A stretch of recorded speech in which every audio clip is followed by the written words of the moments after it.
a secret grudge, a private grudge. A really big grudge that people don't know about. What's the term you guys would use for that? Secret grudge?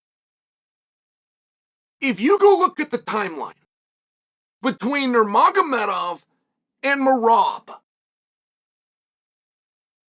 this is amongst the hottest feuds we've ever had. Are you ready for that? This is, you guys remember when Drekas and Izzy got into it?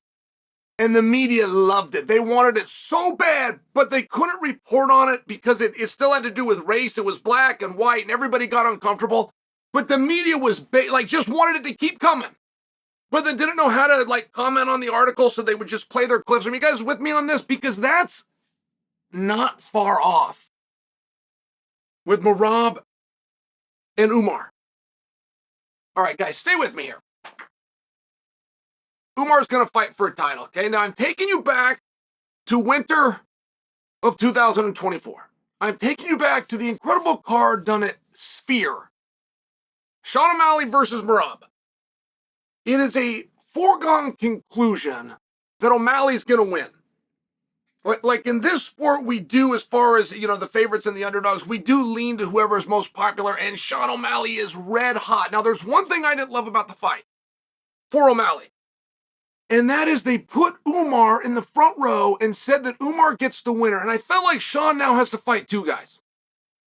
This is just my own feeling, but I'm reminding you of kind of that time frame. So you got Davison Figueiredo outside the venue because he flew all the way here and didn't get a ticket to get inside.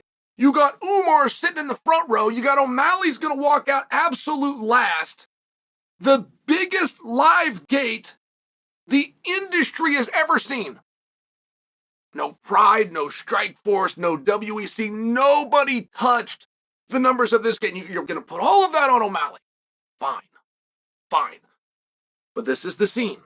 So when O'Malley gets done, he had lost the fight, and that was met with a lot of controversy.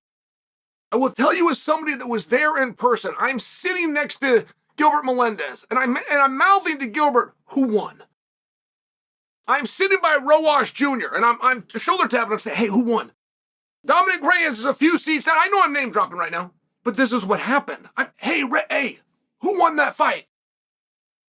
No one knew. It was really close. They raised Merab's hand. Nobody disagrees. Fine. It was a really close fight. But now we don't have the option to go into immediate rematch. That was my point. We don't have the option to use this controversy or use between what Rowash Jr. and Gilbert and Reyes and Chael says. We're going right into Umar. Okay. So about a month goes by.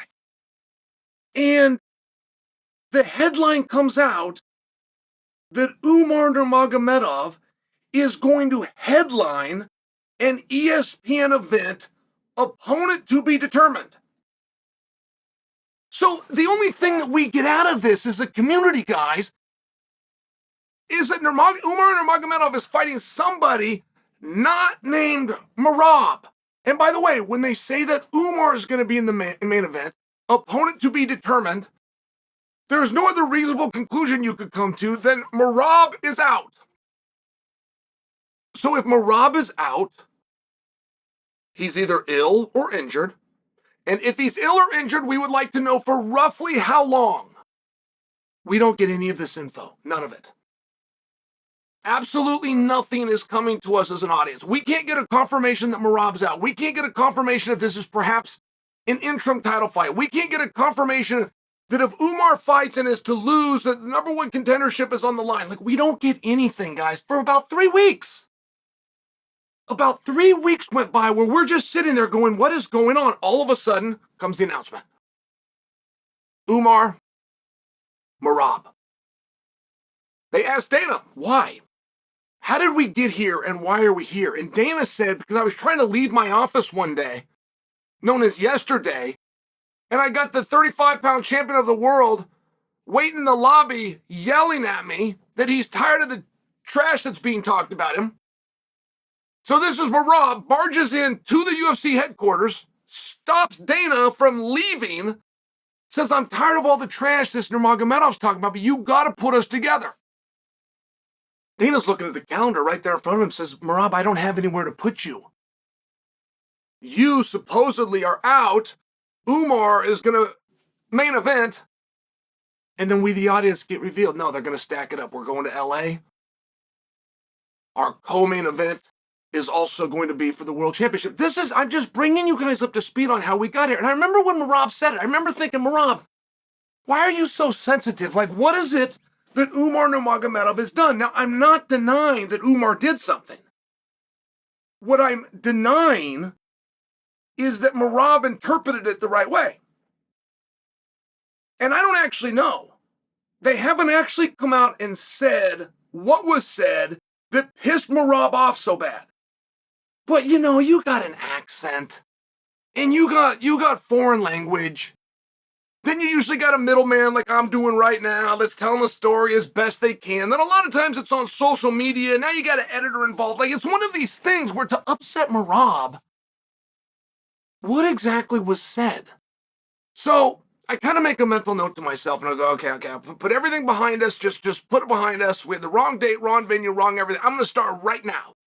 Right now, Chael Sonnen, the fan, I'm going to start paying really close attention, and I do. And it comes out on Umar's side of things that he has an injury. Something wrong with his arm. It was an arm, it was a shoulder, it was an elbow, it was something to do with his arm.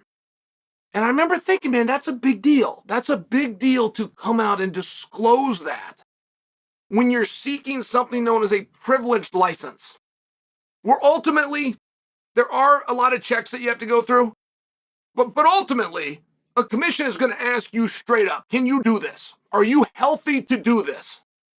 So when you come out as Umar and you make a statement that you've got an injury, it's a big deal. The other thing that it does inadvertently is it takes away from your opponent's victory should he get one. There's something in this sport about beating somebody and the guy comes out and says he was sick or didn't feel well or whatever it might be, and it can take away from his victory. It can also, when you tell a guy leading into it, it can make him focus on the wrong stuff. A number of people are into this. Now, you got to be a kind of guy. But if you are the kind of guy that thinks your opponent's left shoulder, just for example, is injured, that you will put your full focus on going after that. And it can change the way you fight. It could be a terrible game plan. It could be the wrong game plan. So then you start to wonder, is it a game? And that's what we're doing in the first place. So we get through that. What I just told you guys brings us to a couple of weeks ago. Umar, somewhere along the way, realizes not a good idea to be injured. Not a good idea for licensing reasons to be injured. All of a sudden is healed. No problem. No problem. We understand. Which brings us all the way until yesterday, where Merab has come out and said that he is the one who is injured.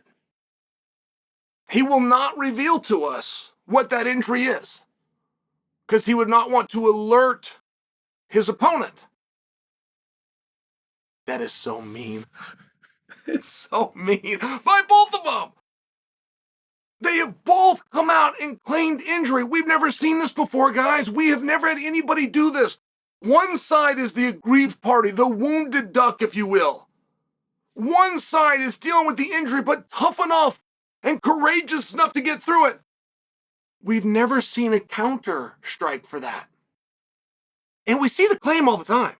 We'll even see it after a fight. Somebody comes out, they're putting out x-rays. Like that's the new big news. Put out a doctor statement. It always has to do with an injury, which a lot of times they even do it when they win. Which is like a message to say, hey, loser, who I beat, I'd have beat you even worse. It's a terrible thing to do. It really is just very weird. But we've never seen it countered by another guy doing the same thing. You say your arm's hurt. I say my arm is hurt. You want to take away from my victory ahead of time? I will take away from your victory ahead of time. And this is before I even get into the accusations made about Ramadan and the fast that's going to go on. And Merab calling for a date because he knows of the fast, because he knows of Ramadan. Like, you want to get weird, guys? You want to get uncomfortable? Go study the history of Umar And Merab, you'll get real uncomfortable real fast.